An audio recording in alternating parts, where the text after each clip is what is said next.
topic goes, the trade in cat and dog fur has been banned in all EU member states. How should the EU reevaluate its approach towards other methods of fur farming and fur imports? Committee on Environment and Regulatory Activities opposes, you will recognize.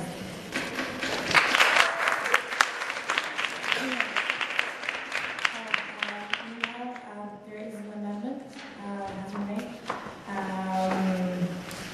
And it refers to clause number 3. So we're going to add following and states the product's country of origin.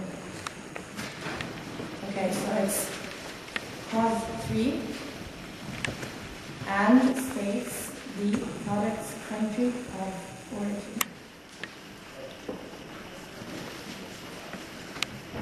So this will mean that clause 3 of the resolution proposed by the Committee on the Environment will read in entirety: resolves to introduce a common labelling system administered by the EFSA for fur products, which assures the consumers that the purchased item has been produced in accordance with the regulations outlined above, and states the product's country of origin. Mr. President, dear members of the board, fellow delegates, ladies and gentlemen, the European Youth Parliament Sweden calls for the establishment of the European Food Standards Agency, EFSA, to implement and control regulations concerning the fuel farming industry and fuel import in cooperation with the European Fuel Breeders Association, EFBA. 2. Demands that the EFSA regulates all fuel goods circulating within the EU to ensure that they have been produced in an ethical and environmentally friendly manner in accordance with the following standards. A. Animals should be killed quickly to inflict the least possible suffering. B. Animals should not experience major distress due to their living conditions and to all transportation methods. C. Killing methods should not include the use of environmentally harmful toxins. 3. Resolve to introduce a common labeling system administered by the EFSA for fuel products which assures the consumer that the purchased item has been produced in accordance to the regulation outlined above. 4. Request that all legal imports of fuel products have both personal and commercial reasons adhere to the new standards and carry the certificate label. 5. Calls for an increased awareness in Europe of the current situation by supporting fashion houses and NGOs such as PETA and WWF in their anti-fuel campaigns. 6. The clause that the establishment of new fuel farms be prohibited. 7. Endorses the EFSA to regulate a percentage decrease in the number of animals killed per fuel farm. 8. Recommends that the EFSA inform fuel farmers on how to make efficient use of animal byproducts such as meat. 9. Encourage the EFSA to undertake research into new ways of treating fuel products that are more eco-friendly. Thank you.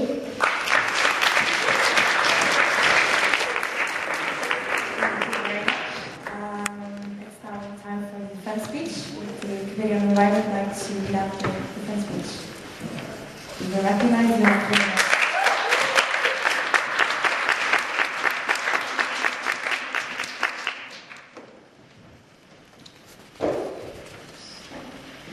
Mr. President, honorable members of the board, fellow delegates. Today we are living in a world where 14 million animals are killed for their fur each year. I will tell you something that's really shameful for humanity. When we think of fur, the first things that flash in our minds are probably clothes, coats, bags, fashion. But regrettably, the number of people who considers the origin of the fur and methods that are used to produce the fur are genuinely really few. As the Committee on Environment, Public Health and Food Safety, our duty was to perceive this very important issue, considering all the aspects and to find solutions for the situation we have today. The animals with which we share our planet may go through extremely painful steps before they are skinned.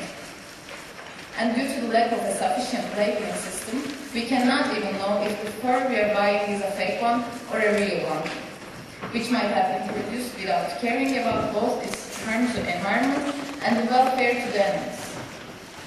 In addition, even if the fur farming in Europe is regulated, there are still imported goods which we cannot ignore. We need some practicable implementations that create a positive difference, at the same time bearing the consequences in other areas, such as economy and employment. We believe that with a fully implemented certification system, the fur farming industry will be much more regulated and under control. The standards which we stated in Clause 2 will keep the furs that have not been ethically or environmentally friendly produced from circulating in Europe. The new labeling system will inform consumers as it should do. The limitation for animals killed per farm will keep the farms from expanding. The standards we want the European Union to adopt will also improve the conditions of fur farms in other countries that are European Union's trade partners. Therefore, we are here to start a change not only in Europe, but also in the entire world. We, as ENVI, strongly believe that it is time for Europe to take a stand for animal rights and inspire the rest of the world. Thank you.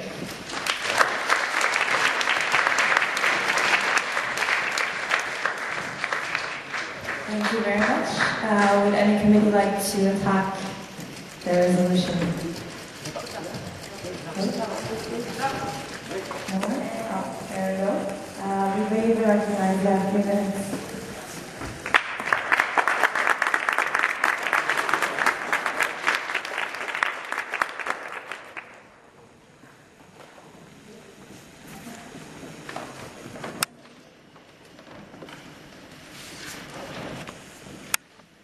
For some people, fur is a highly emotive topic, with members of organisations such as PETA willing to risk their personal safety and being arrested to express their opinions on the issue. However, when it comes to fur, there is also a large class of society that is apathetic. People who view fur objectively, and for whom fur is merely a practical matter or a fashion accessory. And this is where the crux of the matter lies. These two groups of people hold beliefs that are mutually exclusive. Any amount of legislation on fur will never be enough for PETA, and will always be too much for the manufacturers and wearers of fur. This brings me onto the problems with the practical applications of certain aspects of the resolution.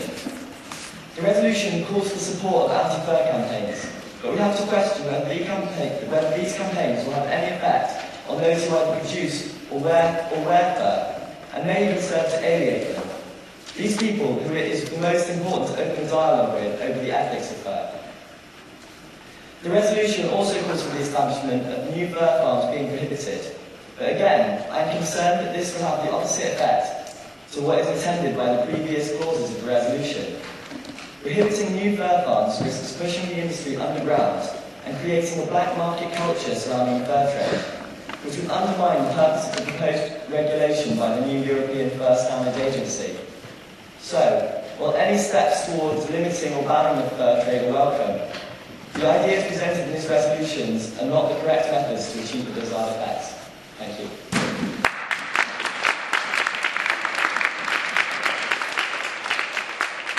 Thank you very much. There's still 1 more minute if any other committee would like to present their next speech.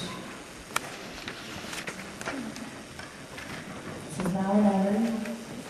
Okay. In that case, we're going to move on to the forms of information. Do you have any forms of information? Yes.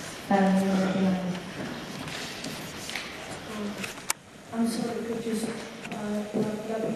WWIP? Thank you. Thank you very much.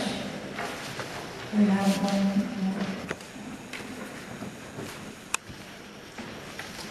Okay, so we're going to go back to environment then.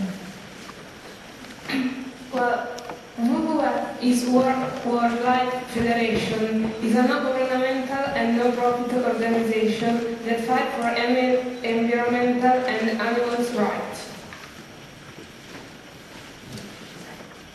Thank you very much. I hope that was clear enough for you. Oh, yeah, a point of privilege. Could you please repeat the answer? And then...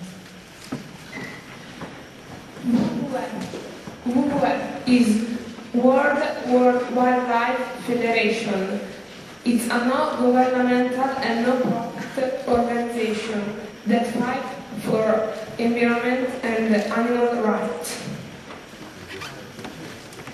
Okay, thank you very much for repeating that. Okay, we have 2 more resolutions, so I encourage you all to participate and be alert and stay awake. Okay, we're going to move on to the first round of debate. Oh, great. Okay, so we're going to start with... We'll start with family to recognize. You're talking about treating cats and dogs differently from other types of animals. But how is any animal's life justifiably more valuable than humans? And how is it up to us to decide this at all? Thank you very much. So we're going to move on to my committee development. You will recognize. Taking into account the second report, because I think it should be removed, as killing for fur is not moral, because fur itself is not necessary for human survival. But taking account that I do agree with extracting fur from animals that are used as food. Being that said, as I've said, I think the clause should be removed. And let me also tell you that there's artificial alternatives to natural fur that are really similar to the original ones, and so that's my point. It's not moral at all to kill just to extract fur. Thank you. Thank you very much. We're going to move on to Jerry. Thank you. In your point number 8, you recommend to inform the farmers on how to make efficient use of the animal byproducts such as meat. I am surely mistaken, but could you please explain me which utility would have cat and dog meat? Thank you. Thank you very much. We're going to take one more point before going back to environment. The point, as much as I love your placards, we have to be fair, so we're going to take a point from... Actually, culture. You don't recognize. First of all, thank you for the resolution, but I have a question. How do you suggest the EU